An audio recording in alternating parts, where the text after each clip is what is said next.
అష్టవక్ర సంహిత chapter 18 talk 77.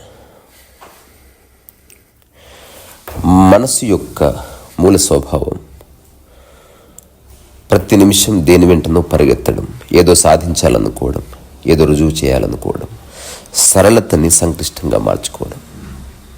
ఈ విషయం అర్థం చేసుకోవాలంటే పుస్తకాలు చదవక్కర్లే, సిద్ధాంతాల్లో వెతకక్కర్లే, గురువుని అడగక్కర్లే. జస్ట్ ఒకసారి ఎవరి జీవితాన్ని వాళ్ళు తరచి చూసుకుంటే సరిపోతుంది. సో ముక్తి నీ యొక్క స్వభావం, జ్ఞానం హాయిగా ఉండటం నీ స్వభావం. కానీ ఆ స్వభావాన్ని మనిషి మర్చిపోయాడు. ఇప్పుడు అష్టావక్రుడు చేస్తున్న ప్రయత్నం అంతా చిన్న చిన్న సూత్రాల ద్వారా నిన్ను మేలుకొల్పే పని. సో ఇది నాది, అది నీది, ఇదే నేను చేస్తాను, ఇదే నేను చేయను, ఇది నాకు వద్దు, ఇది నాకు కావాలి, ఇట్లాంటివి ఏవీ లేని ఒక మనోదశ ఉంది. ఏది ఉందో అది బాగుంది, ఏది ఉందో అది అనుభవిస్తాను, ఏది ఆ సందర్భంలో నేను చేయవలసిందో అది చేస్తాను, కర్తభావన లేకుండా. ఒకవేళ ఏమీ చేయకూడని సందర్భం వస్తే సాక్షిగా ఉంటాను. అష్టావక్రుడి సమగ్ర సారమంతా ఇంతే. జనకుడు చెప్పింది అంతే, రమణ మహర్షి జీవితం అంతే. అత్యంత అరుదుగా మనిషికి ఇది లభిస్తుంది. దాని అర్థం ఇది చాలా క్లిష్టమైంది కాదు, అతి సరళమైందని. అత్యంత సరళమైన దాన్ని, అత్యంత సూక్ష్మమైన దాన్ని, అత్యంత సహజమైన దాన్ని, అత్యంత స్వాభావికమైన దాన్ని మనసు గుర్తించడంలో విఫలమవుతుంది. సో నిన్న సూత్రంలో అష్టావకుడు చెప్పిన మాట మీకు గుర్తుందా? ఒక రాజుగా ఉన్నప్పటికీ, భిక్షావృత్తి పాటిస్తున్నప్పటికీ ఎలాంటి తేడా ఉండదు అతనిలో. అతని ప్రతి చేష్టలో లాభ నష్టాలకు సంబంధించిన ఆలోచనే ఉండదు. అతను ప్రజల్లో ఉన్న, అరణ్యంలో ఉన్న, అతనిలో ఏ తేడా ఉండదు. అతను ఏ పని చేస్తున్నాడో, ఏ పని ఆ సమయంలో చేయవలసిన అవసరం ఉందో దాన్ని పరిపూర్ణంగా చేస్తాడు. అతనికి శాశ్వత జీవిత లక్ష్యాలు ఏమీ లేవు. అతని మనసులో ఎప్పుడూ ఏదీ లేదు. అతన్ని తరిమే ఆలోచన లేదు. అతను పరిగెత్తి సాధించేది లేదు. అతను సాధ్యమయ్యే ఉన్నాడు. అతను ఏది సాధించాలని తాపత్రయపడుతున్నాడో అది అప్పటికే సాధించబడి ఉంది అన్న స్ఫురణ, ఎరుక స్పష్టంగా కలిగిన ఒకానొక స్థితి. సో అష్టావక్రుడు నీ మూల స్వభావం వైపు ఒకసారి తిరిగి చూసుకో అని చెప్తున్నాడు. మాటి మాటికి చెప్తున్నాడు, పదే పదే చెప్తున్నాడు. నువ్వు ఒక 3-4 ఏళ్ల వయసులో ఉన్నప్పుడు ఎలా ఉన్నావో ఒక్కసారి చూసుకో. ఏ సాధన లేదు, ఏ గురువు లేడు, ఏ ధ్యాన పద్ధతి లేదు, ఏ క్రతువు లేదు, ఏమీ లేదు. ఎంత హాయిగా ఉన్నావు. కానీ ప్రపంచం బారిన పడి, లక్ష్యాల బారిన పడి, రకరకాల విషయాల కారణంగా, విషయ వాంఛల కారణంగా రకరకాల అనవసర లక్ష్యాలను ఎత్తినేసుకొని ఈ వేటినో నావి నీవి అనుకొని కులమతాల మాయలో పడి అక్కడి నుంచి ఎంత సఫర్ అవుతున్నావు. దానివల్ల ఇదంతా కప్పబడింది. ఒకసారి అదంతా అబద్ధము, కల్పన అని తెలుసుకుని బయటికి రా. అట్లా నిర్వికల్ప స్థితిలోకి రా అని అష్టావక్రుడు చెప్తున్నాడు. ఈరోజు అష్టావక్రుడు చెప్తున్న మరొక సూత్రం మహా అద్భుతమైంది అసలు.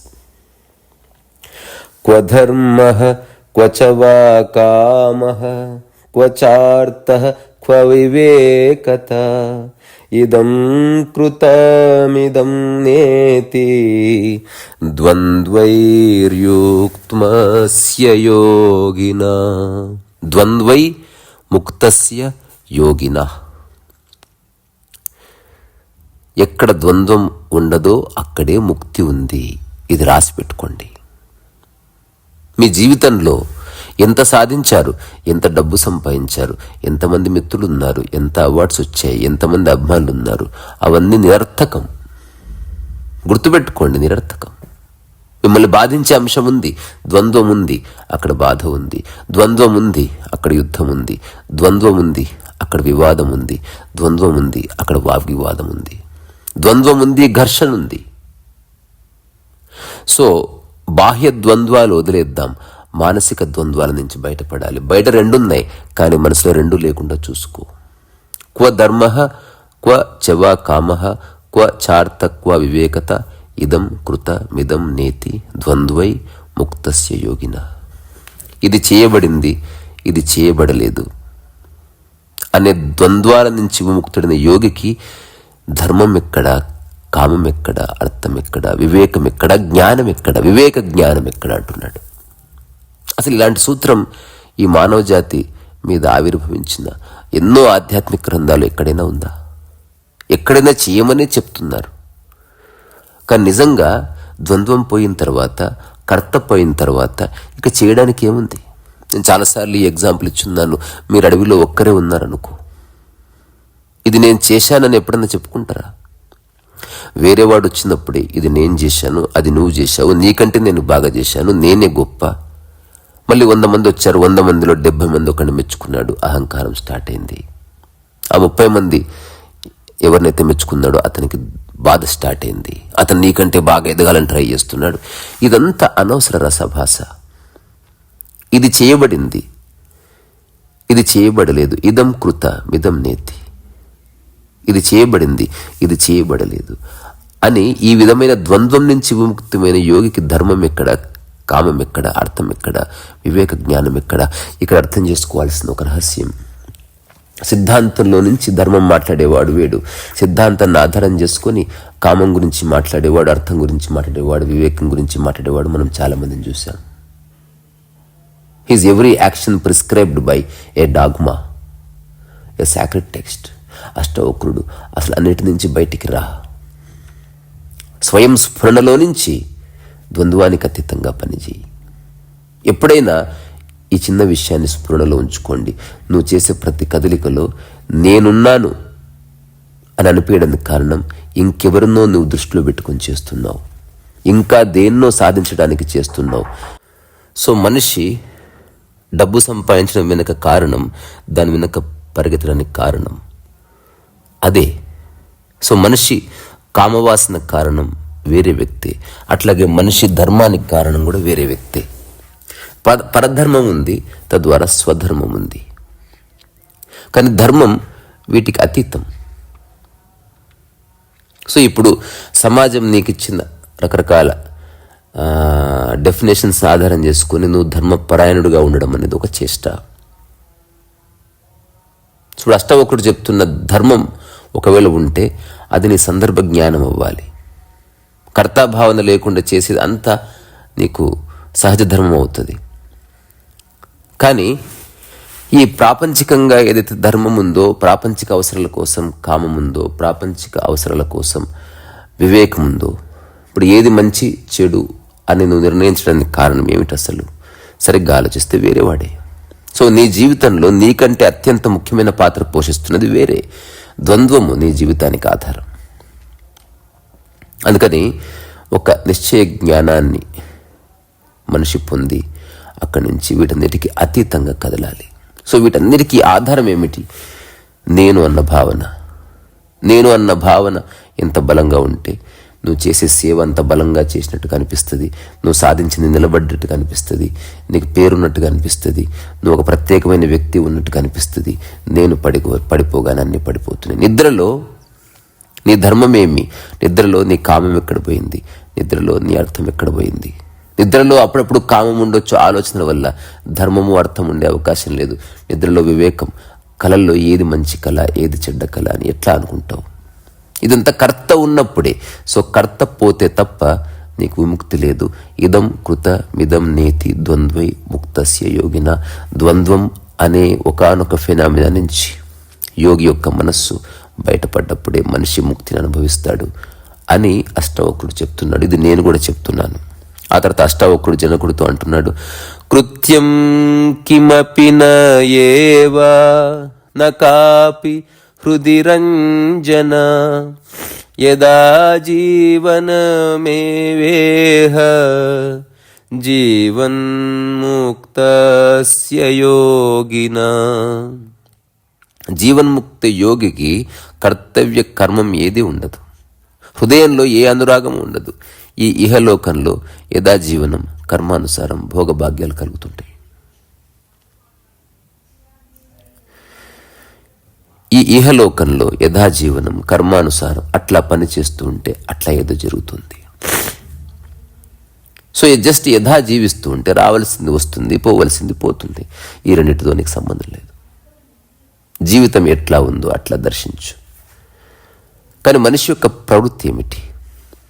మనిషి కర్తవ్యం వెనుక ప్రపంచం ఉందా? మనిషి కర్తవ్యం వెనుక ప్రకృతి ఉందా? ప్రకృతి కర్తవ్యం సామరస్యం, ప్రపంచం యొక్క కర్తవ్యం అహంకారం. ప్రపంచంలో నువ్వు చేసే ప్రతి పని వెనుక నేనుని బలపరచడం అనే చేష్టే ఉంది. ప్రకృతిలో నువ్వు చేసే ప్రతి పని వెనుక నేను అనే భావన యొక్క అంతర్ధానం ఉంది. ప్రకృతి అడవి పెంచడం లాంటిది. అడవిలో అన్ని మొక్కలతో పాటు నువ్వు ఒక ప్రాణివంతి. కానీ ప్రపంచంలో ఒక గార్డెన్ పెంచడం లాంటిది. అక్కడ చెట్టు ఇంపార్టెంట్ కాదు, పెంచుతున్న వాడు ఇంపార్టెంట్. సో మనిషి అనుభవించే కర్తవ్యం, కర్మ ఇదంతా 10ని 100 చేయడానికి, ఒక ఇంటిని 10 ఇళ్ళు చేయడానికి.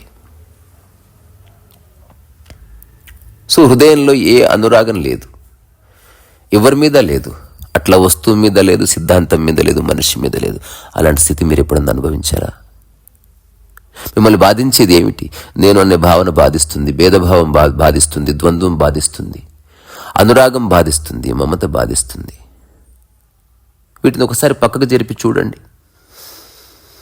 నువ్వు ఏ స్థితిలో ఉన్నావో ఆ స్థితి నీకు నచ్చడం లేదు. అక్కడి నుంచి నీ కర్తవ్యం వచ్చింది, అక్కడి నుంచి జీవితాశయం వచ్చింది, లక్ష్యం వచ్చింది, అక్కడి నుంచి నువ్వు చేసే పని వచ్చింది. ఈ క్షణం నువ్వు ఉన్న స్థితి నీకు నచ్చడం లేదు. ఏది ఉందో దానిని సర్వాంగీకారం నీ బుద్ధత్వం, జ్ఞానోదయం. ఈ చిన్న అవగాహన మీ జీవితాన్ని మార్చేయవచ్చు, నా జీవితాన్ని మార్చేయవచ్చు, ఎవరు సరిగ్గా ఉంటే వాళ్ళ జీవితం మార్చేయవచ్చు. సో ఈ సూత్రం యొక్క సారం ఒకటే, డ్రాప్ ద కంప్లైంట్ మైండ్. ఫిర్యాదు చేసే మనసు పక్కకు జరగాలి. ఫిర్యాదు ఎందుకు వస్తుంది? నువ్వు అనుకున్నట్టు ఎదురుగా ఉన్నది లేదు, అందుకని ఫిర్యాదు. నీకు కావాల్సింది దొరకడం లేదు, అందుకని ఫిర్యాదు. దొరికింది కానీ తక్కువ సమయంలో దొరకడం లేదు, అందుకని ఫిర్యాదు. దొరికింది కానీ నువ్వు అనుకున్నట్లుగా అది లేదు, ఫిర్యాదు. నువ్వు ఒక మనిషి ఇలా ఉండాలనుకుంటున్నావు, లేడు, అందుకని ఫిర్యాదు. ఇలా వస్తువులు సర్దాలనుకున్నావు, సర్దలేదు, అందుకని ఫిర్యాదు. నిరంతరం ఫిర్యాదు ఫిర్యాదు ఫిర్యాదు. ఫిర్యాదు చేయకుండా ఎప్పుడన్నా ఉన్నావా జీవితంలో? సో ఒకవేళ ఫిర్యాదు చేసే మనసు లేదనుకో, నేను చెప్పిన ఈ 3 విషయాల్లోనే జరుగుతుంది. నిద్రలో ఫిర్యాదు లేదు, సమాధిలో ఫిర్యాదు లేదు, మరణంలో ఫిర్యాదు లేదు. సో మెలకువలో ఫిర్యాదు ఉండకూడదంటే కర్తభావన ఉండకూడదు. జో హై ఓ హై, ఓ అచ్చా హీ హై. ఏది ఉందో అది ఉంది, అది బాగానే ఉంది. సో యోగికి సమస్తం పరమ మంగళం. ఏం జరిగినా ఫిర్యాదు లేదు. ఒకసారి ఒక యోగి పుంగవుడు పోతున్నాడు, పైనుంచి ఎవరో చెత్త వేశారు, కోపం. ఆ తర్వాత అందరూ చూస్తున్నారు, ఇతను ఎప్పుడు ఏమనలేదు. ప్రతిరోజు అటు నుంచే వెళుతున్నాడు, ఆ గోడ పక్కగానే వెళుతున్నాడు. ఫస్ట్ ఫ్లోర్ నుంచి చెత్త పడుతూ ఉంది. ఒకరోజు చెత్త పడలేదు. ప్రజలంతా అనుకున్నారు ఆమె కొంచెం మారినట్టుంది. కానీ ఇతను వెంటనే పైకి వెళ్ళి చూస్తే ఆమెకు కాస్త జ్వరం వచ్చిందట. ఈరోజు మీరు చెత్త వేయలేదు కదా, నాకు ఎందుకో అనుమానం వచ్చింది మీరు ఇలా ఉన్నారని. నేను వెళ్ళి మీకోసం ట్యాబ్లెట్స్ తీసుకొస్తాను అని వెళ్ళేసరికి హఠాత్తుగా ఆమె జీవితం మారిపోయింది. So everything is okay. ఇలా అనాలంటే ఈధర్ నువ్వు డెడ్ అని అయి ఉండాలి, లేదా సంపూర్ణ చైతన్యంలో. ఇక్కడ ఏం జరిగినా నీకు అన్యముగా ఏం జరుగుతలేదు. ప్రతిదీ నీకు ఒక అవకాశం, ప్రతిదీ ఇక్కడ నీకు ఒక ఏదో పాఠం నేర్పించడానికి, ఏదో నీకు చెప్పడానికే వస్తుంది. ఉత్త ఎండనే ఉన్నా పర్వాలేదు బాగోదు, ఉత్త వర్షం ఉన్నా బాగోదు, ఉత్త చలి ఉన్నా బాగోదు, ఒకటే కూరగాయ ఉంటే బాగోదు, ఓన్లీ యాపిల్ పండే భూమి మీద ఉంటే బాగోదు. వైవిధ్యం ఉంది ఇక్కడ. నువ్వు జస్ట్ చేయవలసిందల్లా అంగీకరించడమే. క్రియేషన్ కూడా అక్కర్లేదు. ఏది ఉందో అది అంగీకరించని కారణంగా ఎన్ని రుగ్మతలు, ఎన్ని పోరాటాలు, ఎన్ని యుద్ధాలు, ఎన్ని గందరగోళాలు. మీకు మైకేల్ జాక్సన్ తెలుసు, ప్రపంచంలో చాలా ఫేమస్ పాప్ సింగర్. కానీ అతని జీవితంలో ఒక గమ్మత్తైన సంఘటన ఉంది. అది చాలామంది విస్మరించే సంఘటన. మైకేల్ జాక్సన్ నల్ల జాతీయుడు, తనకు 5 అన్నదమ్ములు. ఇతను చిన్నవాడు, చిన్నప్పుడే చాలా టాలెంట్ ఉన్న పర్సన్. వాళ్ళ ఫాదరే ఒక బ్యాండ్ నడిపేవాడు. మైకేల్ జాక్సన్ 5 ఏళ్ల వయసులో ఉన్నప్పుడే సెలబ్రిటీ. అంత చిన్న వయసులోనే దాదాపు అమెరికా అంతా మైకేల్ జాక్సన్ పాటలు విన్నది. విషయం అంతా ఎక్కడ వచ్చింది? మైకేల్ జాక్సన్ ముక్కు లావుగా ఉండేది. ఇప్పుడు మీరు యూట్యూబ్లో వీడియోస్ కొట్టి చూడండి, Michael Jackson singing as a kid. బ్యూటిఫుల్గా పాడతాడు, సంశయం లేకుండా పాడతాడు. అతనికి తెలియదు ఈ సక్సెస్ ఫెయిల్యూర్. హాయిగా అట్లా అందరిలాగా బాల్ గేమ్ ఆడుకున్నట్టుగా, అందరిలాగా పతంగ ఎగిరేసినట్టుగా అతను అద్భుతంగా పాడతాడు, రాగయుక్తంగా. కానీ మైకేల్ జాక్సన్ జీవితంలో ఎవ్వరూ చేయని ద్రోహం మైకేల్ జాక్సన్ ఫాదర్ చేశాడు. Michael Jackson father Michael Jackson ఎప్పుడు హే బిగ్ నోస్ అని పిలిచేవాడు. దొడ్డు ముక్కోడా, లావు ముక్కోడా అంటాం కదా, అది మనసులో అట్లా నిలిచిపోయింది. అది సరదాగా తీసుకోలేకపోయాడు. నిజంగా నా ముక్కు బాగాలేదేమో, అద్దంలో మాటికి చూసుకున్నాడు. ముక్కు స్వాభావికం, ప్రకృతి ద్వారా నీకు వచ్చింది. వాళ్ళ ఫాదర్ అట్లా అనుకుంటే బాగుండేది. పోనీ ఫాదర్ అన్నప్పటికీ ఇతను గంభీరంగా తీసుకోకుంటే బాగుండేది. కానీ సంథింగ్ హ్యాపెండ్. ఆ తర్వాత మైకేల్ జాక్సన్ యవ్వనంలో వచ్చినప్పటి నుంచి ఈ థాట్ ఉండిపోయింది, నా ముక్కు పెద్దగుంది, నా ముక్కు పెద్దగుంది. అక్కడి నుంచి నిరంతరం ప్లాస్టిక్ సర్జరీలు. అక్కడి నుంచి ముక్కు తన షేప్ అంతా కోల్పోయింది. ఒక టైంలో మైకేల్ జాక్సన్ ముక్కు మెత్తగా ఎటు వంచితే అటు వంగేదట. తన దృష్టి అంతా ముక్కు మీదకి వచ్చి ఆగింది. ఒక పక్క పాట పాడొచ్చు, స్టేజ్ ఎక్కిన కాసేపు మొత్తాన్ని మర్చిపోతున్నాడు. కానీ తన దృష్టి అంతా ముక్కు మీద. తన ముక్కు ఎలా ఉంది, ముక్కు గురించి ఏమనుకుంటుంది? నిజానికి ముక్కు గురించి ఎవరు మైకేల్ జాక్సన్ చూడట్లే. ప్రపంచంలో అద్భుతమైన మైకేల్ జాక్సన్ కంటే లావు ముక్కు హిప్పోపోటమస్ ఉంటుంది, ఒక పందికి ఉంటుంది. సన్న ముక్కు ఒక చిన్న పిట్టకు ఉంటుంది. దేని ముక్కు దానికి ఉంది. కానీ ఆ ముక్కు పట్ల నీకు ఒక వైఖరి ఏర్పాటైంది. చివరికి ఆ ముక్కు కోసం నువ్వు తిన్న ట్యాబ్లెట్లు, ఆ యాంటీబయాటిక్స్, ఆ సర్జరీలు, అవే మైకేల్ జాక్సన్ చంపేసినాయి. Could you believe this? ఒక అబద్ధపు సంకల్పం చేశాడు, ఒక అబద్ధాన్ని నమ్మాడు. సో జీవన్ముక్తుడు ఏ కార్యాన్ని సంకల్పించి చేయడు. కొంచెం ఈ మాట వినండి. కృత్యం కిమపి న ఏవా. తను ప్రత్యేకంగా సంకల్పించి ఏమి చేయడు. కాపి హృది రంజన. తన హృదయంలో ఎలాంటి అనురాగం లేదు. యథా జీవనం ఏహ. ఎట్లా జీవనం వస్తుందో అట్లా వెళతాడు. ఈరోజు పొద్దున్నే మైథిలని అడిగింది, కన్నయ్య నీకు జీవిత లక్ష్యాలు ఉన్నాయా? అస్సలు లేవు.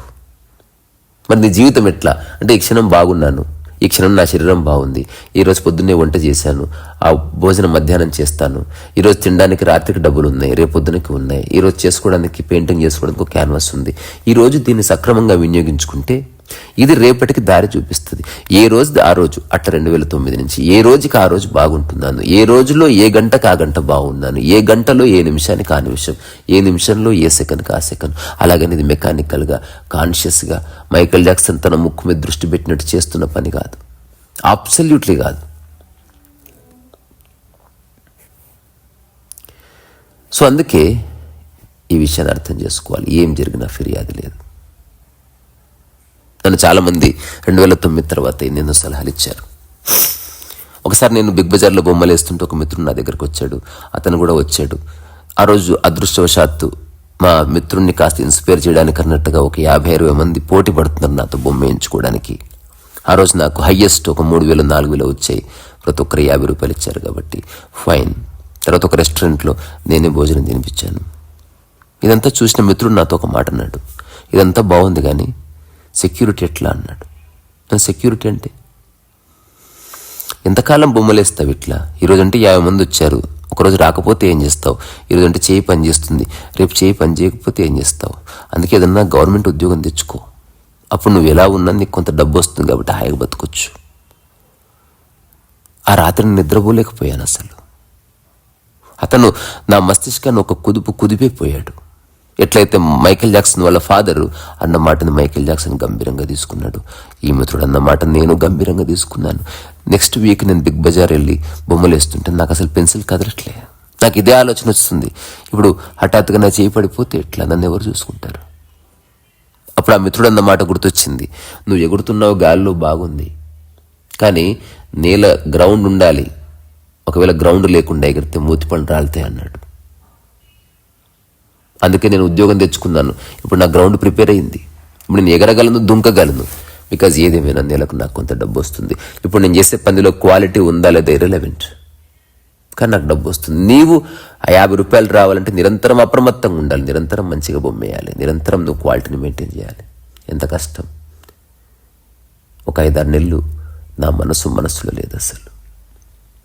నేను దీని గురించి చాలా విచారణ చేసిన, మిత్రులతో మాట్లాడిన. అందరూ సెక్యూరిటీ కోరుకుంటున్నారు. కానీ ఒకరోజు హఠాత్తుగా ఒక మెరుపు మెరిసింది. అసలు ప్రకృతిలో ఏ సెక్యూరిటీ లేదు, పిట్టకే సెక్యూరిటీ లేదు. అన్నీ ఓపెన్ ఇన్ ద ఎయిర్, నెకెడ్గా ఉంటాయి. అట్లీస్ట్ కప్పుకోవడానికి జస్ట్ ఒక వస్త్రం కూడా లేదు. ఆయన ఎంత బాగున్నాయి. అలా ఉండటానికి కారణం ఏమిటి? నాకు అర్థమైంది, అవి వేరే వాటితో పోల్చుకోవడం. సెక్యూరిటీ ఉండడమే భయము, సెక్యూరిటీ లేకుండా ఉండడం వల్ల నిరంతర జాగరూకత ఉంటుంది. అప్పుడు కపుల్ ఆఫ్ మంత్స్ తర్వాత ఆ మిత్రుడు నా దగ్గరికి వస్తే ఒక మాట చెప్పాను, చూడు బాస్, నువ్వన్న తర్వాత ఆలోచించాను, నా జీవితం అంతా ఉల్టా పల్టా అయిపోయింది. కానీ ఇప్పుడు చెప్తున్నాను, జీవితంలో నేను సెక్యూరిటీ క్రియేట్ చేసుకోను. I trust life, I don't trust security. తర్వాత నువ్వు చెప్పిన ప్రతి మాట అప్పుడు నచ్చలేదు, ఇప్పుడు తిరిగి నచ్చుతుంది. నువ్వు ఉద్యోగం ఎలా చేసినా నీకు పైసలు వస్తాయి, అటువంటి డబ్బు నాకు వద్దు. నేను నిరంతరం అప్రమత్తంగా ఉంటేనే నాకు డబ్బులు వస్తాయి, నిరంతరం క్వాలిటీ వర్క్ చేస్తేనే నాకు మనీ వస్తుంది. ఇదే నాకు నచ్చింది. గీతాంజలి సినిమాలో ఆ గిరిజ ఒక మాట అంటుంది నాగార్జునతో, చూడు ఆ పళ్ళీకి ఇస్తుంది, ఆ చెట్టుది చచ్చిపోతుంది, ఆ చెట్టు చచ్చిపోతుంది, ఆ పిట్ట చచ్చిపోతుంది, నువ్వు చచ్చిపోతావు, నేను చచ్చిపోతాను. కానీ ఒకరోజు ముందు నేను, తర్వాత మీరు చచ్చిపోతారు అంతే. నాకు రేపటితో పని లేదు, ఈరోజే నాకు ముఖ్యం. నీకు నచ్చితే ఉండు, లేకపోతే పో. అది సినిమా డైలాగు. ఎగ్జాక్ట్లీ నేను ఆచరిస్తున్న దాన్ని. ఇందులో నేను అనే విషయాన్ని ఏదో గొప్పగా చెప్పట్లే, ఇది చాలా బాగుంది. అతి సహజమైన జీవన విధానం ఇది. ఇల్లుంది, కారుంది, అన్నీ ఉన్నాయి, వాటితో ఏ తాదాత్మ్యత లేదు. ఇప్పుడు నిజంగా ఏదన్నా ఒక దేశం బాంబేసి నా ఇల్లంతా పోయినా కూడా నేను గుడిసెలోకి వెళ్ళి ఉంటాను. నా చుట్టూ ఉన్న వాళ్ళు ఏడవచ్చు, నేను ఏడవను. ఇదేదో ఊరికే చెప్పట్లే, నిజంగానే చెప్తున్నాను. అట్లాంటి సందర్భాలు చాలా వచ్చాయి. ఈ ప్రకృతి నాకు ఎన్నో అవకాశాలు ఇచ్చింది నన్ను నేను టెస్ట్ చేసుకోవడానికి. Now I can clearly say everything is all right, everything will be all right, because I'm not expecting anything from life. ఏ క్షణానికి ఆ క్షణం బాగుంది. ఇప్పుడు అష్టావక్ర గీత అందరూ అంటారు, అసలు ఎవ్రీడే ఎట్లా చేస్తావు, ఎట్లా టైం ఉంటుంది? ఏమో నాకు కూడా తెలియదు. నేను పెద్దగా ప్లాన్ చేసుకుంటే ఎంత అలసట, ప్రతిరోజు అష్టావక్ర గీత చేయాలి దానికోసం. అసలు ఏమీ లేదు. పొద్దున్న నిద్రలేస్తాను, అట్లా వంట చేస్తున్న టైం ఎంత, 7:30. సరేలే ఇంకొక హాఫ్ అన్ అవర్ ఉంది, అట్లా బాత్రూమ్కి వెళ్తాను, వస్తాను, వాకింగ్కి వెళ్తాను. అంతలో చూస్తుంటుంది 8 అవుతుంది. 8:15 మెల్లగా అష్టావక్ర గీత నేను ఆల్రెడీ చదివే ఉన్నాను, మళ్ళీ ఒకసారి చూస్తాను. అదే కళ్ళు మూసుకుంటాను, ఏదో ఆలోచన వస్తుంది. అంతలో బాగా వస్తాడు, అన్న టీ తాగుదామంటాడు. సరే టైం ఎంత అయింది, 8:40 అయింది అంటాడు. సరే టీ తాగొద్దాంపా అంటాను. లేదులేనా నేను తీసుకొస్తా అంటాడు. సరే నువ్వు తీసుకురాపో. అన్న అష్టావక్ర గీత చేస్తున్నావా? సరే చేస్తుంటే కనుక నేను టీ నిశ్శబ్దంగా ఇస్తాను, మధ్య మధ్య నాపి టీ తాగుతావా? అలాగే అంటాను, అలాగే టీ తాగుతాను, అట్లే చేస్తాను. అంతలో నా బిడ్డ వస్తుంది, ఏదో మాట్లాడుతుంది, పప్ప కూరగాయలు ఏం తెచ్చుకుందాం పప్ప. రికార్డింగ్ పాస్ చేసి కూరగాయలు ఏం తెచ్చుకోవాలో చెప్తాను, మళ్ళీ రికార్డింగ్ కొనసాగిస్తాను. మా అమ్మ ఏదో వచ్చి చెప్తుంది. అందరూ అంటారు, అసలు నీకే డిస్టర్బెన్స్ ఉండదా? డిస్టర్బెన్స్ ఉండదు. నేను ఏదైనా కల్పించి చెప్తే కదా డిస్టర్బెన్స్ ఉండటానికి. మాట్లాడిన శ్వాస నడుస్తుంది, మాట్లాడిన జీర్ణక్రియ నడుస్తుంది, మాట్లాడిన జీవనం నడుస్తుంది, మాట్లాడిన ప్రాణం కొనసాగుతుంది. అట్లాగే ఏం జరిగినా కూడా, ఏ పని చేసినా కూడా నిజంగా నువ్వు చేసే సహజమైన పని అయితే ఎప్పటికాగదు. ఇంతకు మించి చెప్పడానికి ఏమీ లేదు. సో మరొక అద్భుతమైనటువంటి సూత్రాలతో రేపు కలుసుకుందాం. నా యొక్క సంకల్పం కాని సంకల్పం, కోరిక కాని కోరిక ఏమిటి? మీరున్న చోట విముక్తి పొందండి. నా అన్నది, నాది అన్నది, నేనే అన్నది మెల్లమెల్లగా మీరు వదిలేయగలిగితే క్షణమే వదిలేయండి, తక్షణమే వదిలేయండి. అద్భుతం జరుగుతుంది. మీరు బలవంతంగా వదిలేయమనట్లే. దానివల్ల మీకు బాధ ఉందా, ఆనందం ఉందా చూసుకోండి. ఎన్ని విషయాలను నేను అనుకుంటారో అన్ని విషయాలు. నేను రీసెంట్గా రాజేంద్ర ప్రసాద్ గారి వీడియో చూశాను. వాళ్ళ కూతురు చనిపోయింది. నేను ఆశ్చర్యపోయాను, ఇతను రాజేంద్ర ప్రసాదా? ముఖమంతా ఉబ్బిపోయి, జుట్టంతా తెల్లబడిపోయి, బట్టతలు ఎప్పుడు చూడలేదు. అట్లా అంటే జీవితం మీద హఠాత్తుగా ఆసక్తి పోతుంది కొన్ని సందర్భాల్లో. నువ్వు నిరంతరం అప్రమత్తంగా ఉన్నావు, మళ్ళీ ఒక 5 రోజులు 10 రోజులు పోతే బాగా అవుతాడేమో, బాగా అవ్వాలని కోరుకుంటున్నా. రమాప్రభ గారు ఉన్నారు, రమాప్రభ గారితో చెప్తున్నాడు, మా అమ్మ చచ్చిపోయింది, నా కూతురే మా అమ్మ అనుకున్న, అది కూడా వెళ్ళిపోయింది, ఏం చేస్తాం అని ఏడుస్తూ వెళ్తాను, దాన్ని సాగనింపు వస్తాను, ఎంతకంటే చేసేదేముంది అని ఏడుస్తున్నాడు. నా అనుకున్నది బాధిస్తుంది.